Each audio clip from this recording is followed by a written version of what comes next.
غیر مسلم سے گفٹ کے بارے میں نے پوچھا، غیر مسلم گفٹ دے تو لے سکتے ہیں کہ نہیں؟ تو بالکل آپ لے سکتے ہیں۔ غیر مسلم کا مال جو دھوکے اور جھوٹ کے علاوہ حاصل ہو، اور خاص طور پہ جب اس کی مرضی سے حاصل ہو رہا ہے، تو لینے میں شرعاً کوئی حرج نہیں ہے۔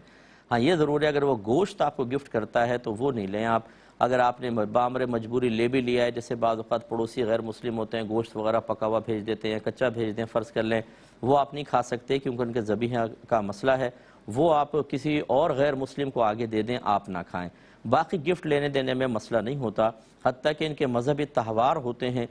جو ایسے ملکوں میں رہتے ہیں وہ اچھی طرح اپنی مجبوری کو سمجھتے ہیں کہ اگر ان کے مذہبی تہوار میں وہ اپنا ایک گفٹ لا کر آپ کو دیں اور آپ منع کر دیں تو یہاں بہت ہی مایوب سمجھا جاتا ہے ان مقامات پر کہ جی ہمارا گفٹ واپس کر دیا، اور یقیناً ان کے دل میں اسلام کے سلسلے میں نفرت پیدا ہوگی۔ اور بعض اوقات میڈیا پہ ایسی خبریں چلائی جا رہی ہوتی ہیں جس میں اسلام کی تنگ نظری کو بیان کیا جا رہا ہوتا ہے، یا مسلمانوں کے بارے میں ایک منفی پروپیگنڈا ہوتا ہے کہ مسلمان کسی کافر کو شاید برداشت نہیں کرتا، اس کا دشمن ہے، تو آپ کا یہ طرز عمل ان خبروں کی ایک طرح سے تصدیق کرتا ہوا نظر آئے گا، اور یہ بڑے منفی اثرات مرتب ہو سکتے ہیں۔ اس لیے وہاں کے بہن بھائی اگر ان کا تحفہ گفٹ قبول کر لیں تو کوئی حرج نہیں، لیکن ہمارا مشورہ یہ ہوگا کہ آپ جواب میں کبھی بھی موقع ملے ایک بدلے میں گفٹ ان کو دے دیں تاکہ اس کا بدلہ بھی ہو جائے، تو اچھی بات ہے۔